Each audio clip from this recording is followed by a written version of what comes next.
like, not in the UFC yet, but look at Dakota Ditcheva. She is a scary striker, and she's an amazing athlete, right? But her mom was Muay Thai world champion, so she came up in this sport and has been doing it her whole entire life. Juliana Killer Miller just said it out loud. Dakota Ditcheva is a scary problem for women's MMA, and the way she said it has the fight world buzzing.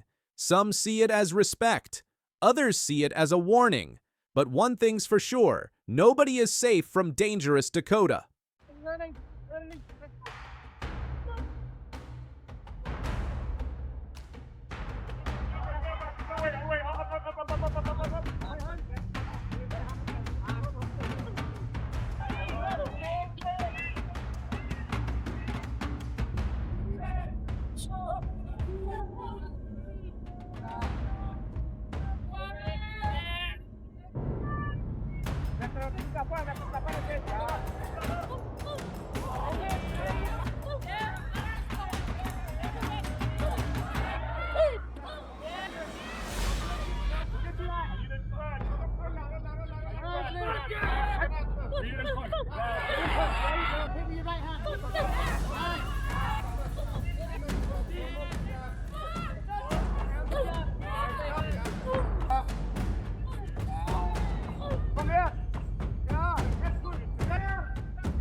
Miller didn't sugarcoat it. She straight up admitted that Ditcheva is not just another undefeated prospect. She's a nightmare matchup. Why? Because Dakota Ditcheva is the rare kind of fighter who makes seasoned pros crumble like amateurs.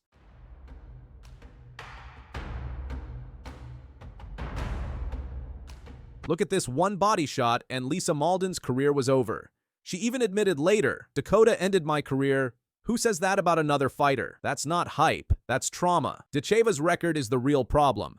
15 fights, 15 wins, 14 knockouts, and 10 of those in the first round. That's not dominance, that's career-ending violence, and Juliana Miller knows it.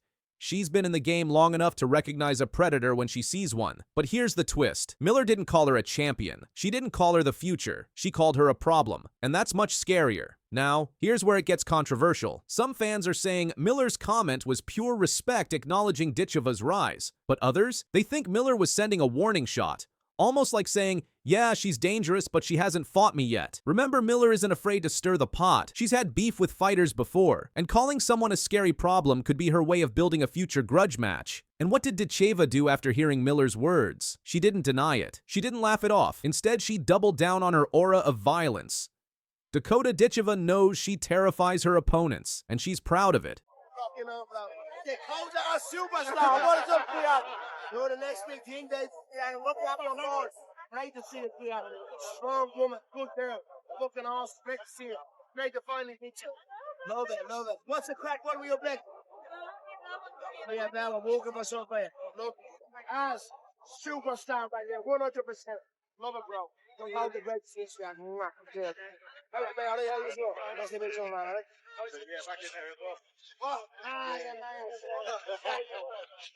Even Conor McGregor himself called Dakota the next big thing, a superstar. When McGregor says you're the future, the UFC is listening. And if Dana White brings her over, Juliana Miller may have just spoken her own nightmare into existence. So what does this mean for women's MMA? Simple. The flyweight division is on notice. Fighters like Valentina Shevchenko, Alexa Grasso, Erin Blanchfield, they've never faced a striker like Ditcheva, and Juliana Miller is smart enough to admit it before it's too late. But here's the truth. Calling her a scary problem isn't just analysis, it's prophecy. And if Dakota keeps destroying careers, the question won't be if she becomes champion, it'll be how many legends she buries along the way. Juliana Miller said it best. Dakota Ditcheva is a scary problem. But is she the future queen of MMA? Or the woman who'll retire your favorite fighter? Only time will tell. Your headline, I think that'd be amazing. I think when Dakota's healthy, I would love a chance to be able to fight Dakota. One of the dream fights I want to see is White House, myself and Dakota. And that's a huge bucket list item to be able to do, like fight in front of the president in the White House. Like, who wouldn't want to do that? And I think that Dakota and I both have the skills and the excitement to bring it, to showcase everything that everybody wants to see and make that the fight people see. She could start asserting some dominance on this round, in my opinion. Oh, Love tear big ass. Bishop's in bed. Stop. And Liz Carmouche pounds out a world tournament victory. Liz Carmouche just dropped a fucking bombshell at PFL World Tournament 9. Fresh off her brutal TKO win, the 41-year-old veteran grabbed the mic and called out none other than Dakota Ditcheva, the undefeated golden girl of the PFL. And she didn't stop there. Carmouche demanded the PFL open a brand new women's bantamweight division just so she can headline a super fight against Dakota at 135 pounds. This is massive. A 41-year-old legend calling out the undefeated PFL star who everyone thinks is the future of women's MMA. First, let's break down what happened inside that cage. Carmouche went to war with Gina Bishop, and while the early rounds weren't easy, Bishop nearly tapped her with multiple submissions. Liz dug deep and did what legends do. She cracked Bishop with a vicious counter left hook in round 3, dropped her like a stone, and finished with ground and pound. That finish not only gave Carmouche the 2025 PFL Women's Flyweight Tournament title, but also a fat $500,000 prize check. And here's the crazy part. Liz is now on a 3-fight win streak, 12-1 since leaving the UFC, and still adding belts to her resume at 41 years old. But it wasn't the knockout that shook the MMA world, it was the call-out. Liz said straight up she wants the PFL to open a bantamweight division at 135 pounds. And who does she want as her first fight? Dakota fucking Ditcheva. Think about this. Carmouche is a former UFC title challenger, the last ever Bellator flyweight champion, and now a PFL tournament winner. She's already fought the best of her generation, but instead of coasting, she's coming for the next big thing, Dakota. This is pure chaos, because Dakota is undefeated, 12-0, and being hyped as the PFL's version of Valentina Shevchenko. Here's where the controversy kicks in. On one hand, Carmouche is 41 years old, but she's on the best run of her career. On the other, Dakota is in her absolute prime, a killer striker with highlight reel knockouts that have fans comparing her to Amanda Nunes and Valentina. Is Liz chasing greatness? Or is she setting herself up to be fed to the younger lion? The PFL has really gone behind your teammate, Dakota Ditcheva. First off, what do you think of her performances so far this year? Bro, she's a killer. She's a killer. She's the future of MMA, and I think that she's only getting better. She's young, she's hungry, she's disciplined, she's motivated. She's got a good head on her shoulders. And remember, Kayla Harrison has already said Dakota would kill Valentina Shevchenko in 15 seconds. Now, Carmouche is basically volunteering to step into that fire. If this fight happens at 135, it could redefine the women's game, but it could also get ugly fast. Let's not forget, Liz Carmouche is already a trailblazer. First woman to ever fight in the UFC back in 2013, against Ronda Rousey, former Bellator champ with 3 title defenses. And now a PFL tournament winner with $500,000 in the bank. She's fought the legends, but calling out Dakota shows she's not just living in the past, she wants to take down the future. That's legacy talk, that's GOAT talk. But for Dakota, this is also a gift. Imagine headlining against Carmouche, beating her, and cementing herself as the star that carries the PFL women's divisions forward. Liz Carmouche dropped a bombshell at PFL World Tournament 9, and now the ball is in Dakota Ditcheva's court. Will the PFL make this super fight at 135 pounds? Will Dakota accept the challenge? Or will Carmouche's legendary run finally meet the brick wall of an undefeated monster? One thing's for sure, this is the fight nobody saw coming, but now everyone wants to see. Drop your thoughts below. Does Liz Carmouche have a real shot? Or will Dakota run straight through her like everyone else? Make sure you like, subscribe, and stay tuned because this story is only getting crazier. Dakota Ditch-freaking-Eva just dropped the truth bomb nobody saw coming, crying in the cage after another dominant win. And no, it wasn't joy, it was frustration, it was pain. And it was a warning to the UFC. I'm stuck. Even though I look up to her a lot, I still want to be in her position and be able to beat someone like her. So. You could fight any female right now. Who would you want to go with? Valentina Shevchenko right now. I want to be at the top. This is legacy versus legacy to be. Valentina is one of the most well-rounded fighters in MMA history. She reads opponents like code, downloads your game in real time, and exploits the first bug she finds. Dakota?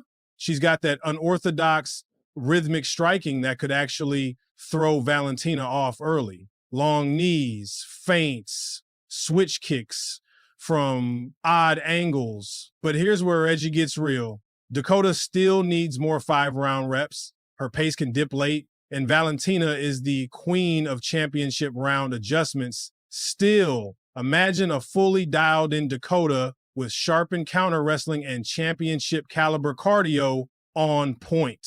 If she dethrones Shevchenko, especially by spectacular knockout, it wouldn't just be an upset. It would catapult Dakota into instant superstardom and turn her into a household name overnight. We're talking late show appearances, global endorsements, the works. That's the rocket ship moment everyone's waiting on, and it would stamp her GOAT application in permanent ink.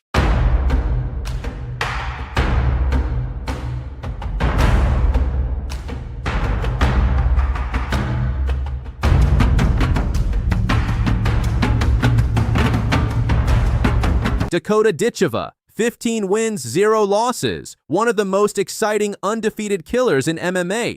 She just beat Sumiko Inaba at PFL Africa with style, power, and absolute control. But instead of celebrating, Dakota was in tears. I think I've injured my left hand. I'm more gutted because I've been out for so long and I'm injured again. You could see it in her eyes. Dakota didn't just break her hand, she broke inside.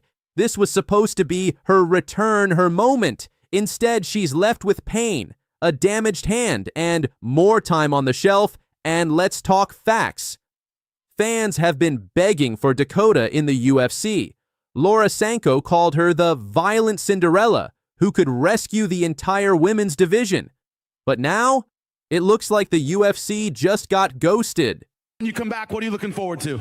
I mean, I have just re-signed with PFL. We've come to a great... That's right. She didn't jump ship. She doubled down. Dakota just re-signed with the PFL in what she calls a great agreement. But what some fans are calling a shackle 15-0. Global fan base highlight reel knockouts and still no octagon debut. Is this about loyalty or money? Is the UFC ignoring her? Or did PFL back up the BRINKS truck? She's never won a belt, as she said.